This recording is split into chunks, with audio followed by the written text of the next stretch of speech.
வணக்கம் and welcome to வணக்கம் நண்பா யூடியூப் சேனல். ஸோ இந்த கிளாஸில் வந்து 3D டைப் பார்க்க போகிறோம். 3D. ஸோ 3D சம்மந்தமாக என்ன பார்க்கலாம்? ஃபஸ்ட்டு இதை க்ரீனாக மாற்றிடுறேன். மினிமைஸ். ஓகே. 3D type. 3Dனா உங்களுக்கு தெரியும், சும்மா இதை நான் போட்டிருக்கேன் image. X axis, Y axis, Z axis. ஒரு பொருள் அது வந்துட்டு ஒரு சாலிடாக 3Dயில் தெரியும். சைடில் மேலே கீழே எல்லாமே வந்துட்டு அது லைட்டு படும் போது நம்மளுக்கு அதுக்கேற்ற மாதிரி 3Dயாக தெரியும். ஸோ இதுதான் 3D. ஸோ இதை நான் டெலீட் பண்ணிடுறேன், இல்லைனா ஒரு ஓரமாக வச்சிட்றேன். இது சும்மா ஒரு ரெஃபரன்ஸுக்கு தான் எடுத்து வச்சேன். ஓகே. இப்போ நான் வந்துட்டு நம்ம டெக்ஸ்ட்டு தான் நம்ம பார்த்துட்ருக்கோம். இப்போ நம்ம ஃபுல்லாக பார்க்குறது எல்லாமே டைப்பு, அதாவது டெக்ஸ்ட்டு. ஸோ டெக்ஸ்ட்டு வந்து 3Dயில் எப்படி கொண்டு வருது அப்படிங்கிறத நம்ம பார்க்க போகிறோம். வழக்கம் போல் வணக்கம் நண்பா அப்படின்னு டைப் பண்ணிக்கலாம். இதை வந்துட்டு கொஞ்சம் போல்டாக மாற்றிடலாம். இப்போ வந்துட்டு இதோட கலர் வந்துட்டு ரெட்டாக மாற்றி செலக்ட் பண்ணணும் முதல்ல. அதுக்கப்புறம்தான் வந்து ரெட்டாக மாற்றுறேன். ஸோ இது வந்துட்டு ஃபஸ்ட்டு ஒரு பேசிக்காக ஒன்று நான் சொல்லிடுறேன். ஃபஸ்ட்டு நம்ம 3D பண்ணுறதுக்கு முன்னாடி சில பேர் வந்துட்டு 3D பண்ணாமையே 3D பண்ணின மாதிரி சில ஒரு மெத்தட் இருக்குது. அது என்ன மெத்தடுனா, இப்போ நான் ஆல்டமிக்கு இழுத்தேன்னா இன்னொரு டூப்ளிகேட் வந்துடுது. இப்போ இது வந்துட்டு இன்னொரு இது வந்துட்டு நான் எல்லோவாக செலக்ட் பண்ணிக்கிறேன்னு வச்சுக்கோங்களேன். இப்போ நான் இதை தூக்கிட்டு வரேன். இந்த எல்லோ இந்த ரெட்டு கலரை வந்துட்டு அரேஞ்ச்மெண்ட்டில் ஃப்ரண்ட்டில் போட்டுட்டு இப்போ நான் இது இப்படி போடுறேன்னு வச்சுக்கோங்களேன். கீபோர்டில் மூமெண்ட் கீயை வச்சு அழுத்துறேன். இப்போ பாருங்களேன், கிட்டத்தட்ட எனக்கு வந்துட்டு அந்த ஒரு 3D எஃபெக்ட் வருதா? அப்படி இல்லைன்னா வந்துட்டு நான் இதை பின்னாடியே வச்சிட்றேன். பின்னாடி வச்சுட்டு இதை கூட முன்னாடி வச்சுட்டு இப்படி பண்ணால் இதுவும் 3D எஃபெக்ட்டு தான். வணக்கம் நண்பா. இப்போ நான் இன்னும் இதில் பண்ணணுன்னா இதோட ஸ்ட்ரோக்கை வந்துட்டு ரெட்டு வச்சுன்னு வச்சுக்கோங்களேன். இங்கே பாருங்கள், இப்போ கிட்டத்தட்ட உங்களுக்கு தோணுதா? இன்னும் கொஞ்சம் மேலே வச்சுக்கலாம். ஓகே. ஸோ இதுவும் உங்களுக்கு பார்க்குறதுக்கு 3D மாதிரி இருக்கும், ஆனால் இது 2D தான். 2Dலேயே வந்துட்டு 3D மாதிரி பண்ணுவாங்க. இதை வந்துட்டு கொஞ்சம் சின்னது பண்ணிக்கலாம். ஓகே. ஸோ இது வந்துட்டு ஒரு சிம்பிளான 3D லுக்கில் இருக்கக்கூடிய ஒரு மெத்தடு, சரிங்களா? அந்த மெத்தடு நம்ம இப்போ பண்ணியாச்சு. ஸோ இதை நான் டூப்ளிகேட் எடுத்துக்கிறேன். இப்போ நம்ம ரியல் 3D பண்ணுவோம். ஸ்ட்ரோக் எடுத்துடுறேன். இந்த மாதிரி ரெட் கலரில் நான் வச்சுக்கிறேன். ஸோ ரெட் கலரில் வணக்கம் நண்பா அப்படின்னு இருக்குது. ஸோ இதை வந்து 3Dயில் இப்போ பண்ண போகிறோம். அதுக்கு வந்து எங்கேயும் இல்லை, ஒரே ஒரு ஆப்ஷன் தான், எஃபெக்ட் தான். அது 3Dங்கிறது ஒரு எஃபெக்ட், சரிங்களா? ஸோ நம்ம எஃபெக்டில் போயிடணும். எஃபெக்டில் போயிட்டு அதில் 3Dன்னு இருக்கும், மேலேயே ஃபஸ்ட்டாகவே இருக்கும். அதில் வந்துட்டு எக்ஸ்ட்ரூட் அண்ட் பெவல், ரிசால்வு, ரொட்டேட்டரும் இருக்கும். நம்ம வந்து எக்ஸ்ட்ரூட் அண்ட் பெவல் தான். எக்ஸ்ட்ரூடுனா ஊடுருவுதல், அதாவது இது பின்னாடி இப்படி சைடில் போகுது பார்த்தீங்களா, அது எவ்வளோ பெருசு போகுதுங்கிறதுக்கு பேர் தான் எக்ஸ்ட்ரூடு. அது நான் அந்த 3ds Max நான் கிளாஸ் பண்ணியிருந்தப்போ உங்களுக்கு தெரிஞ்சிருக்கும். பெவலுங்கிறது பார்த்திங்கன்னா இந்த ஓரத்தில் இருக்கிறது ஷார்ப்பாக இருக்கா மழுங்கி இருக்காங்கிறது தான் பெவல். ஸோ இது ரெண்டுமே 3Dயில் எஃபெக்டில் 3Dயில் எக்ஸ்ட்ரூடை நான் திரும்ப போயிட்டு நான் ப்ரிவியூ கொடுக்குறேன். இங்கே பாருங்கள் வந்துருச்சு. ஸோ வந்துட்டு நம்ம செலக்ட் பண்ணி நம்ம பண்ணும்போது நம்மளுக்கு இப்படி வந்துடும். இது ஏன் இவ்வளோ பெருசாக போகுது, இது ஏன் இந்த பக்கம் பார்த்துருக்கு அப்படின்னா நம்மளுடைய இந்த இதில் பார்த்தாலே நம்மளுக்கு தெரிஞ்சிடும், சரிங்களா? ப்ரிவியூ கொடுத்துருங்க. கொடுத்ததுக்கப்புறம் இந்த பாக்ஸ் இருக்குது பார்த்தீங்களா, இந்த பாக்ஸை நீங்கள் கிளிக் பண்ணிங்கன்னா இந்த மாதிரி ரொட்டேட் பண்ணலாம். இந்த மாதிரி நீங்கள் ரொட்டேட் பண்ணிங்கன்னா உங்களுடைய நீங்கள் எதை 3Dயாக மாற்றுறீங்களோ அது வந்துட்டு மாறும். ஸோ இந்த மாதிரி மேலே பார்த்து இருக்கிற மாதிரி நேராக வச்சு இந்த மாதிரி பண்ணலாம். ஸோ இந்த மாதிரி ஓரளவுக்கு இது ஓகேன்னா கொஞ்சம் இப்படி ரொட்டேட் பண்ணிக்கலாம், இல்லை நேராகவே கொஞ்சம் இருக்கட்டும். சரி, ஓகே. ஸோ இந்த மாதிரி அப்படி போகுது. இன்னும் கொஞ்சம் லெஃப்டில் ரைட் சைடில் திரும்பி இருக்கணும்னா திரும்பி வச்சுக்கலாம். ஸோ இது வந்துட்டு இந்த சர்ஃபேஸு. ஒருவேளை அந்த வேல்யூஸ்லாம் உங்களுக்கு நல்லாவே தெரியும், -10 அப்படின்னா உங்களுக்கு கொஞ்சம் கீழே வருது. நான் ஓகே கொடுத்துட்டேன் தெரியாமல். திரும்ப போனீங்கன்னா உங்களுக்கு அதே அப்ளையான்னு கேட்குது. ஸோ இந்த மாதிரி நீங்கள் ஓகே கொடுத்துட்டீங்க. அதை எங்கே போய் நான் பார்க்குறதுனா, அது வந்து இங்கே லேயர்ஸு கீழே அப்பியரன்ஸ் நான் வந்து வைக்க சொன்னேன் உங்களை, சரிங்களா? அது ஆல்ரெடி நான் உங்களுக்கு சொன்னது தான். அப்பியரன்ஸுங்கிற டேபை வந்துட்டு கொண்டு போய் இதுக்கு அடியில் வச்சுருங்க. இதுக்கு அடியில் கிளிக் பண்ணிங்கன்னா உங்களுக்கு அப்பியரன்ஸில் 3D அப்படிங்கிறது வரிசையாக நம்ம என்னெல்லாம் பண்ணியிருக்கோங்கிறது வரும். ஃபஸ்ட்டு நம்ம டெக்ஸ்ட்டு போட்டோம், அது ஒரு கேரக்டரு, அப்புறம் 3D அப்ளை பண்ணோம். ஒப்பாசிட்டி நான் ஏதோ கிளிக் பண்ணிட்டேன்னு தெரியாமல். ஸோ இப்போ வந்து 3Dங்கிறது இங்கே இருக்குது. அதோட எஃபெக்ட்ஸை நீங்கள் டபுள் கிளிக் பண்ணிங்கன்னு வச்சுக்கோங்களேன், உங்களுக்கு கிடச்சிரும். ப்ரிவியூ கிளிக் பண்ணிங்கன்னா உங்களுக்கு வந்துடும். ஸோ நீங்கள் தொலைவு தேவையில்ல, அதனால எப்போவுமே அப்பியரன்ஸை வச்சுக்கோங்க. ஸோ நாங்கள் -10 கொடுத்தனா ஓகே கொடுத்தனா இங்கே பாருங்கள் அப்படியே இருக்குது. ஸோ இதை வந்துட்டு நான் இந்த மாதிரி எனக்கு அட்ஜஸ்ட் பண்ணும் போது எனக்கு கரெக்டாக வரலன்னா நான் வேல்யூ மூலமாக கூட நான் கொடுத்துக்கலாம். ஸோ அதுதான் இந்த இது. ஸோ இது பர்ஸ்பெக்டிவ் அப்படிங்கிறது வந்துட்டு நம்ம இங்கே பார்க்குற விதம், கேமராவில் லென்ஸ் அந்த மாதிரி அந்த ஜூம் பண்ணால் ஒரு மாதிரி பின்னாடி பெருசாக இருக்கும், முன்னாடி அந்த பர்ஸ்பெக்டிவ் தான் அது ஒன்றும் பிரச்சனை இல்லை. ஓகே, அடுத்தது பார்த்திங்கன்னா எக்ஸ்ட்ரூடு டெப்த்து. எக்ஸ்ட்ரூடுனா இந்த சைடில் எவ்வளோ தூரம் போகுதுங்கிறது தான் எக்ஸ்ட்ரூடுன்னு நான் சொன்னேன். அதில் வந்து இப்போ 50% 50 பிடி இருக்குது பாயிண்ட்டு. இப்போ நான் வந்துட்டு 365 நான் கொடுத்தேன்னா இங்கே பாருங்கள் எவ்வளோ பெருசாக போயிடுச்சு. இது ஃபுல்லாக கொடுத்தேன்னா சாஃப்ட்வேரே க்ளோஸ் ஆகிறதுக்கு வாய்ப்பு இருக்குது. அவ்வளோ பெருசு நம்மளுக்கு தேவையில்லை. ஸோ நம்மளுக்கு ஒரு 25 போதும்னு நினைக்கிறேன். இது நீங்கள் 25 டைப் பண்ணிவிட்டு ஓகே கொடுத்துட்டு நீங்கள் அங்கே போக தேவையில்ல. இங்கே ஏதாச்சும் டைப் பண்ணுறீங்க, இப்போ நான் வந்து 35ன்னு டைப் பண்ணுறேன்னா நீங்கள் வேறு ஏதாவது ஒன்று செலக்ட் பண்ணிங்கன்னா அது ஓகே ஆயிரும், இங்கே வந்து சேஞ்ச் ஆயிரும் இந்த இடத்துல. சரிங்களா, அவ்வளோதான். இப்போ வந்து நான் 35 கொடுத்துருக்கேன். ஸோ அடுத்தது பார்த்திங்கன்னா கேப்புனா என்னென்னா இங்கே முன்னாடி VAன்னு இருக்குது பார்த்தீங்களா, சைடில் விட்ருங்க. முன்னாடி இருக்கிற VA அது வந்து ஃபேஸுன்னு சொல்லுவாங்க, முன்னாடி பின்னாடி கேப்பு. ஸோ அது வந்து இப்போ ஃபுல்லாக இருக்குது. இங்கே பாருங்கள், turn on for solid appearance. இப்போ ஆல்ரெடி சாலிட் அப்பியரன்ஸில் தான் இருக்குது. இது வந்துட்டு turn on for turn cap off for hollow appearance அப்படின்னு இருக்குது. அப்படின்னா அங்கே முன்னாடி ஓட்டையாக இருக்கும், பின்னாடியும் முன்னாடியும். இப்போ நான் செலக்ட் பண்ணுறேன் பாருங்கள், இங்கே பாருங்கள், அது தெரிலையா? இப்போ பாருங்கள், கொஞ்சம் இது சின்னது பண்ணிடலாம். இதை வந்துட்டு ஒரு 15 வச்சிடலாம். இங்கே பார்த்தீங்களா, இதை கொஞ்சம் ரொட்டேட் பண்ணால் உங்களுக்கு தெரியும். சரி, பார்த்தீங்களா, தெரியுதா? ஸோ மேலே கீழே சைடில் எல்லாமே வந்துட்டு இருக்குது. ஆனால் முன்னாடியும் பின்னாடியும் அந்த ஃபேஸ் இல்லை, ஓட்டையாக இருக்குது ஃபேஸு. இப்போ நான் கேப் போட்டுட்டேன்னா எனக்கு முன்னாடி பின்னாடி கேப் வந்துடும். சரி, ஓகே. இது வந்துட்டு நான் ஒரு 30 வச்சிட்றேன். கொஞ்சம் இப்படி சாய்ச்சி வச்சிடலாம். ஓகே இப்போ கேப்புனா என்னென்னு தெரிஞ்சிச்சு. பெவல்னால் என்னென்னு சொன்னோன்னா இந்த ஓரத்தில் இருக்கிற ஷார்ப்பாக இருக்கணுமா இல்லை இதாக இருக்கணுமாங்கிறது தான். இப்போ நான் முதல்ல இதை ஓகே கொடுத்துட்டு கொஞ்சம் ஜூம் போயிடுறேன், அப்போ தான் உங்களுக்கு தெரியும். ஜூம் போயிட்டு திரும்ப இதை நான் கொண்டு வந்துடுறேன் 3Dயை ப்ரிவியூ கொடுத்துக்கலாம்.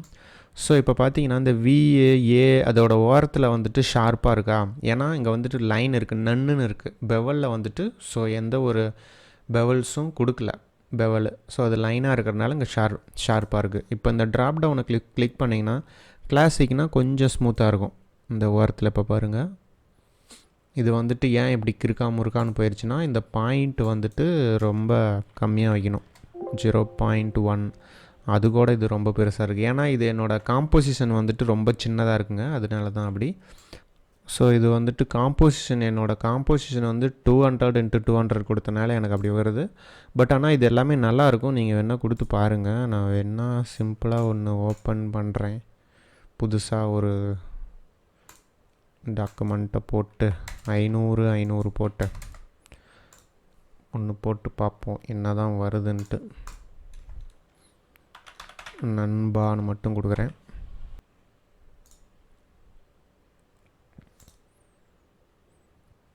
ஸோ இதில் பார்த்தீங்கன்னா இப்போ கொடுத்துருக்கேன். இதோட டெப்த்து வந்துட்டு இன்னும் கூட கொஞ்சம் வச்சுக்கலாம். இதில் வந்துட்டு கிளாசிக் வைக்கிறேன். இப்போ பார்த்தீங்களா உங்களுக்கு கரெக்டாக வந்திருக்கு.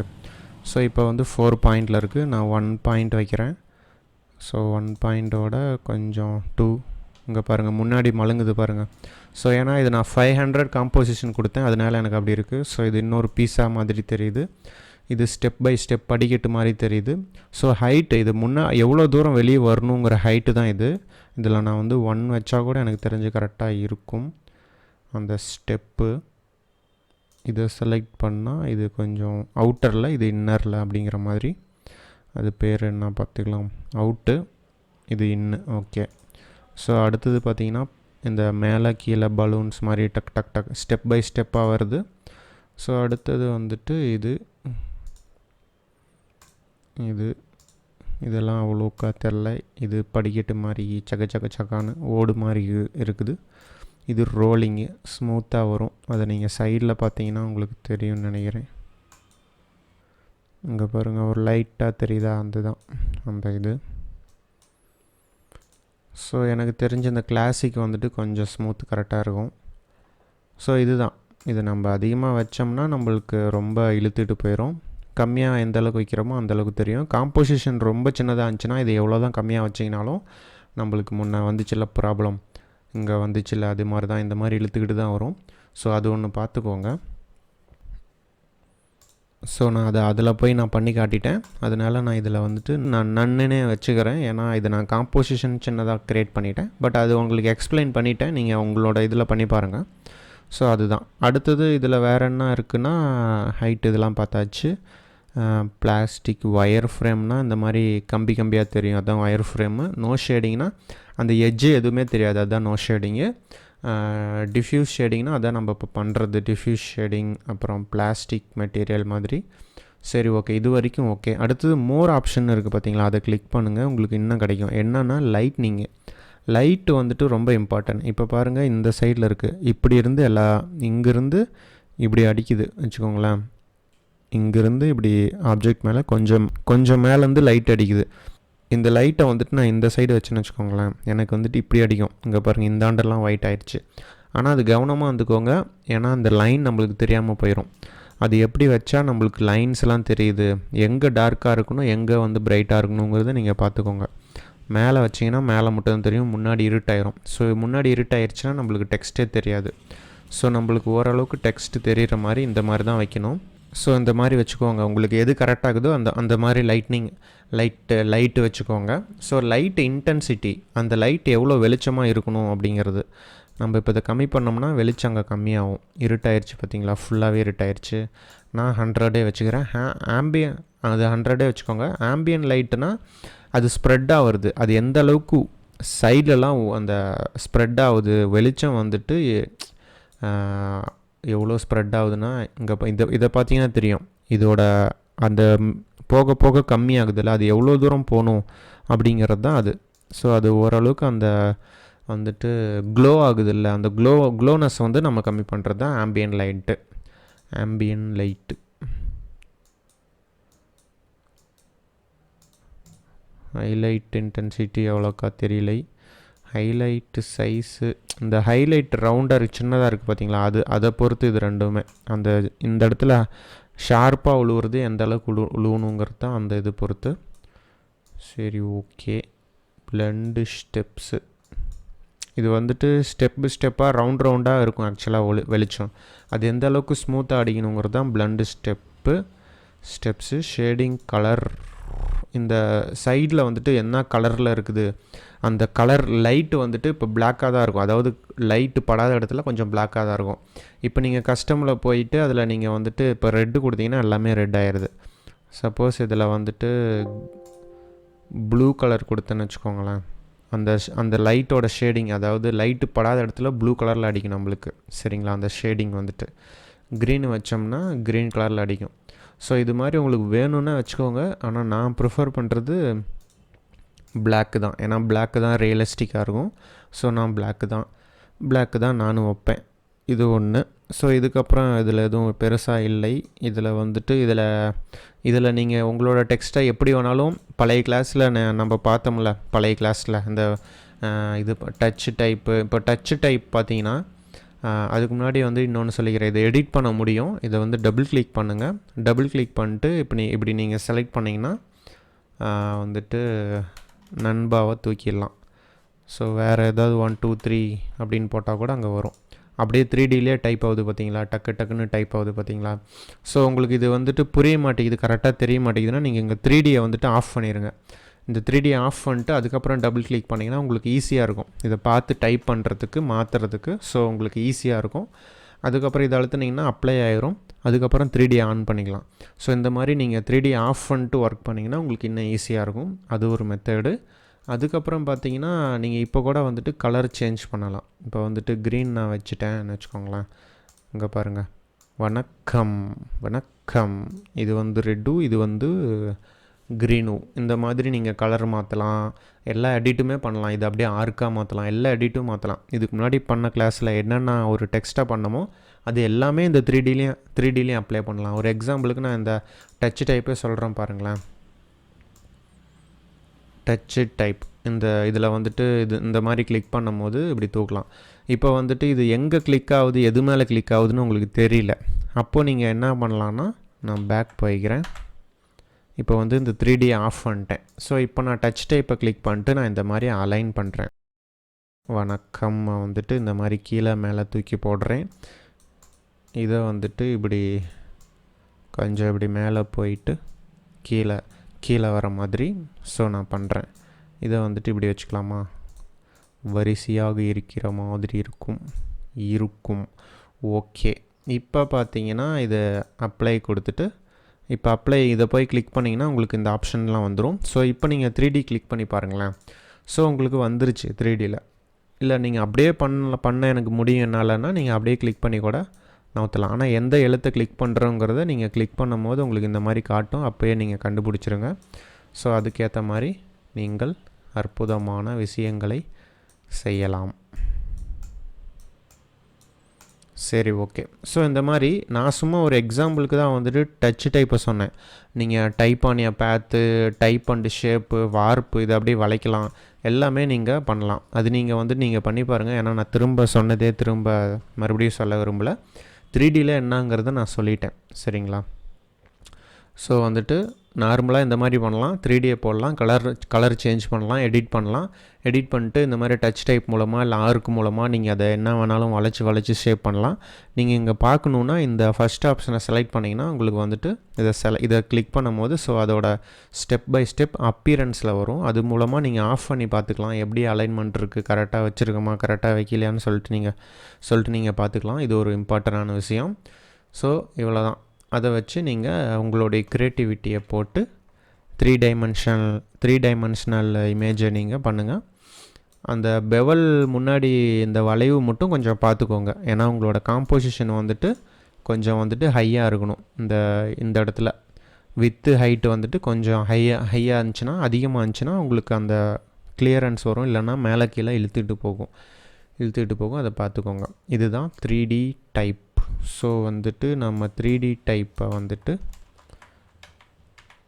முடிச்சாச்சு. இதை வந்துட்டு எல்லோவாக மாற்றிட்டு அடுத்தது create outlines from text, image within text. இது நல்லாயிருக்கும் இமேஜ், அப்புறம் பார்க்கலாம். ஸோ இதெல்லாம் அப்புறம் பார்க்கலாம். ஸோ இந்த கிளாஸில் வந்து 3D முடிஞ்சிருச்சு. இதை நீங்கள் வந்து ப்ராக்டிஸ் பண்ணி பாருங்கள். ஸோ இதில் ஏதாவது டவுட் இருந்துச்சுன்னா கேளுங்கோ. So thank you friends.